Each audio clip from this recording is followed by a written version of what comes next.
আসসালামু আলাইকুম। প্রিয় শিক্ষার্থীরা, কেমন আছো তোমরা? আজকে আমি তোমাদেরকে জ্যামিতির একটা ইম্পর্টেন্ট পার্ট, সেটা হচ্ছে কোণ নির্ণয়। নির্দিষ্ট কোনো কোণ দেয়া থাকতো, সেটা আঁকাটা তোমরা তো চাঁদার সাহায্যে পারোই, তবে আজকে আমরা চাঁদার সাহায্যে আঁকবো না। আজকে আমরা কাটা কম্পাসের সাহায্যে কীভাবে আঁকতে পারি সেটা একটু ট্রাই করব। হ্যাঁ, এর জন্য আমি বেছে নিয়েছি 90 ডিগ্রি, 45 ডিগ্রি, তারপর 60 ডিগ্রি এবং 30 ডিগ্রিকে। তো প্রথমে আমরা চলো 90 ডিগ্রি কীভাবে আঁকে কাটা কম্পাসের সাহায্যে সেটা একটু দেখে নিই।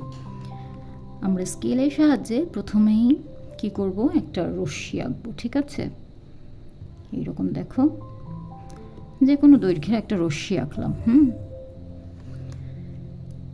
এটার একটা নাম দিই, বি সি, তার মানে বিসি একটা রশ্মি।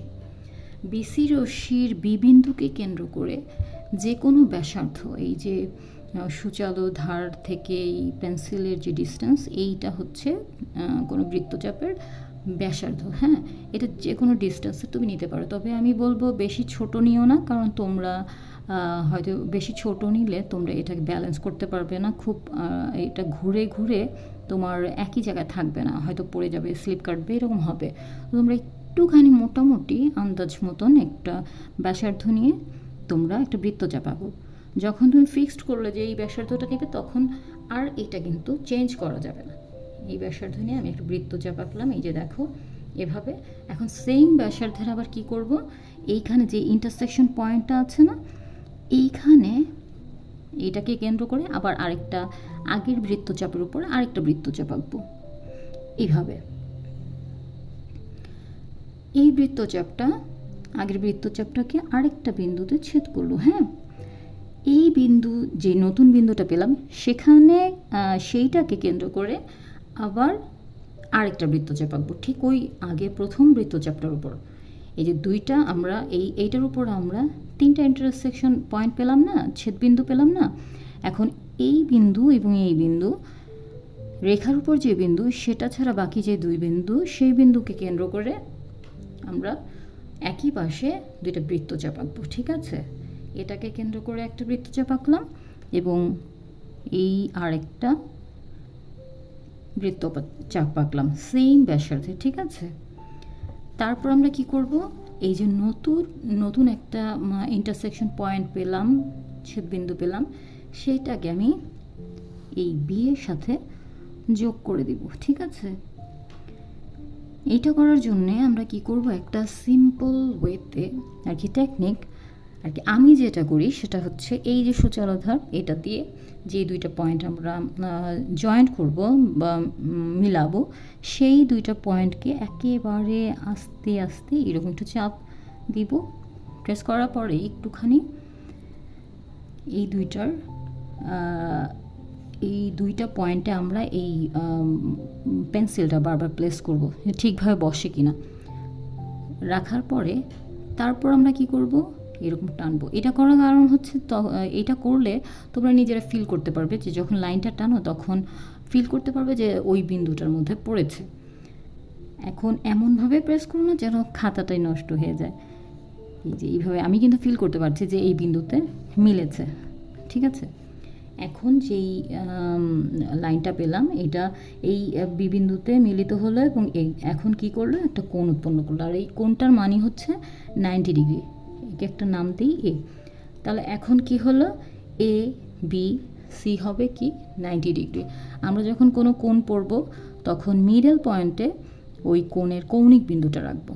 ঠিক আছে, আমরা পড়তে পারি সি বি এ অথবা এ বি সি, এভাবে পড়তে পারি। আমরা কখনোই পড়বো না বি এ সি বা বি সি এ, এভাবে আমরা পড়বো না। মিডল পয়েন্টে আমাদের কি থাকবে, এই কৌণিক বিন্দুটা থাকবে। ঠিক আছে, এখন এইটা হয়ে গেল কি 90 ডিগ্রি। ঠিক আছে, 90 ডিগ্রি, এর একটা নাম দিই পি, আর এখানে একটা নাম দিই কিউ। এখন 90 ডিগ্রিকে যদি আমি অর্ধেক করি তাহলে কি হবে, 45 ডিগ্রি। তাহলে এই কোণটাকে যদি আমি দুই ভাগ করতে পারি তাহলে আমি 45 ডিগ্রি পাবো। তাহলে একটা কোণকে দুই ভাগ করে কিভাবে, প্রথমেই ওই কোণকে কেন্দ্র করে যে কোনো ব্যাসার্ধের একটা বৃত্তচাপ আঁকে।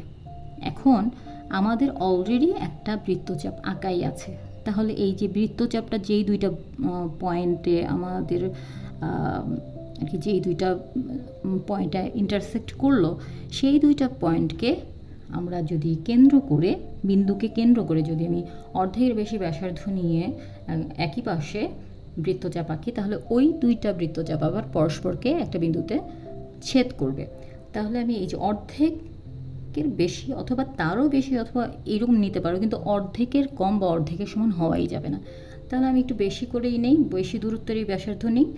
তাহলে এইভাবে নিলাম, পিকে কেন্দ্র করে একটা বৃত্তচাপ আঁকলাম, আর কিউকে কেন্দ্র করে একটা বৃত্তচাপ আঁকলাম। এরা ও একটা বিন্দু দেই, ও নাম দেই, এই বিন্দুতে পরস্পর ছেদ করলো। হ্যাঁ, এখন এই দুইটা বিন্দু আমি যোগ করে দিই, বি এবং ওকে আমরা যোগ করে দিই। দেখো বারবার আমি কিন্তু কনফার্ম হচ্ছি যে এই বিন্দুতে পড়েছে কিনা। এই দুইটা যোগ করি এবং কিছুটা বর্ধিত করি, এই যে বর্ধিত করলাম। হ্যাঁ, এটাকে একটা নাম দেই ই। তাহলে এই যে 90 ডিগ্রি কোণটা দুই ভাগে ভাগ হলো, তাহলে এইটার মান কত হয়? 45 ডিগ্রি, এবং এইটা হবে 45 ডিগ্রি। ঠিক আছে, তাহলে আমরা এটা কি করতে পারি? 45 ডিগ্রি কোণটা ই বি সি, এটাও 45 ডিগ্রি, এবং এখানে আছে এ বি ই, এটাও হচ্ছে 45 ডিগ্রি। এভাবে আমরা 90 ডিগ্রি এঁকে এটাকে দুই ভাগ করে আমরা 45 ডিগ্রি আঁকতে পারি। তো এখন আমরা কি আঁকলাম? 90 ডিগ্রি আঁকলাম এবং 45 ডিগ্রি আঁকা শিখলাম। ঠিক একইভাবে আমরা আগে 60 ডিগ্রি আঁকবো, এবং ওইটাকে দুই ভাগ ভাগ করে আমরা কি করব? দুই ভাগে ভাগ করে, সমান দুই ভাগে ভাগ করে আমরা 30 ডিগ্রি আঁকবো। ঠিক আছে, সেজন্য আমরা সবার প্রথমে একটা রশ্মি নিয়ে নিই। এগুলোও কিন্তু তোমরা রেখা আমি দিয়েছি, তোমরা চাইলে রশ্মি আকারে দিতে পারো। হ্যাঁ, রেখাংশ না দিয়ে তুমি রশ্মি আকারে দাও, কোনো সমস্যা নেই। আচ্ছা, এখন যে কোনো একটা রশ্মি আঁকলাম, এটাকেও নাম দিয়ে আরেকটার মতো, তাহলে আমাদের বুঝতে একটু সুবিধা হবে মনে হয়।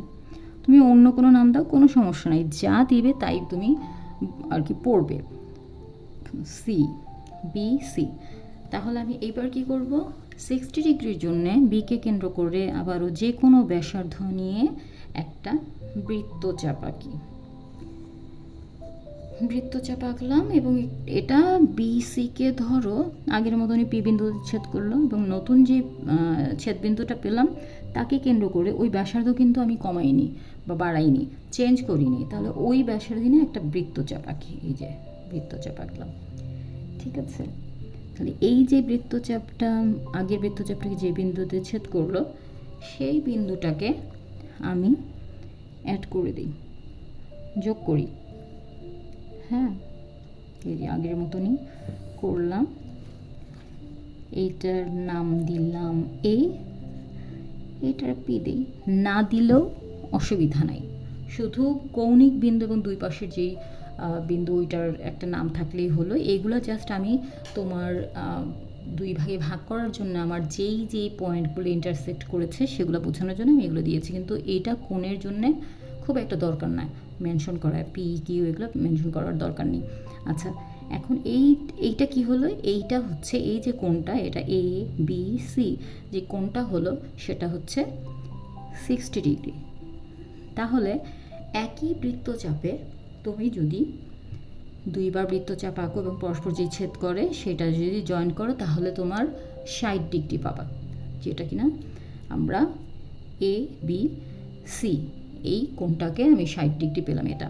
আচ্ছা, এখন আমি যদি 60 ডিগ্রিকে দুই ভাগে ভাগ করতে পারি, তাহলে ওইটা কি হবে? 30 ডিগ্রি হবে। আমাদের অলরেডি এখানে একটা বৃত্তচাপ আছে, এবং এরা পরস্পর এই কোণের দুইটা রেখাকে পি এবং কিউ, সরি এটাকে আমি একটুখানি মুছে দিই, এটা কিউ দিই, তাই না?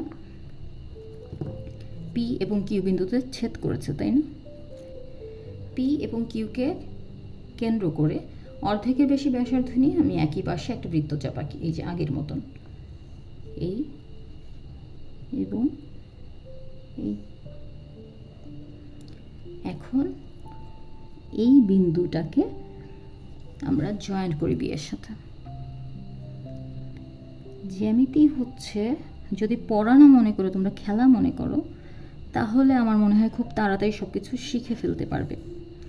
আর সবচেয়ে বড় কথা, তোমরা যেই স্কুলেই পড়ো না কেন, প্রত্যেকটা টিচারই খুব যত্ন সহকারে পড়ায় আমার যতদূর ধারণা।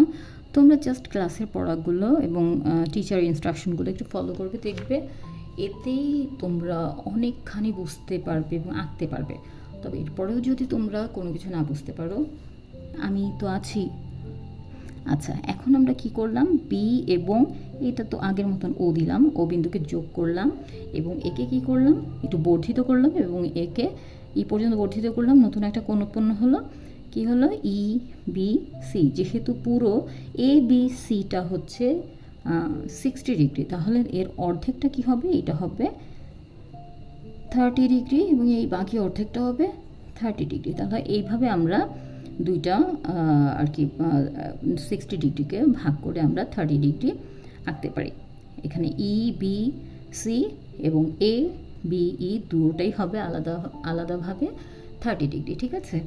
তো এইভাবে আমরা 60 ডিগ্রি এবং 30 ডিগ্রি আঁকতে পারি।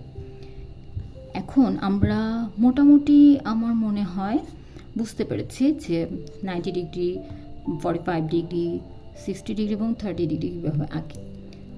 তো আমি আবারও বলবো, তোমরা ক্লাসের পড়াগুলো খুব, টিচারের কথা খুব মনোযোগ সহকারে শুনবে, তাহলে প্রত্যেকটা কোণ এবং জ্যামিতির বিভিন্ন ইম্পর্টেন্ট জিনিসগুলো কীভাবে করতে হয়, আয়ত্তে আনতে হয়, সেগুলো তেমন আর কি কঠিন মনে হবে না। তারপর যদি কোনো কিছু বুঝতে না পারো, আমাকে তোমরা জানাবে এবং এই ভিডিওগুলো দেখলে মনে হয় একটু হলেও তোমাদের সাহায্যে আসবে। ঠিক আছে? তো আজ এই পর্যন্তই। আল্লাহ হাফেজ।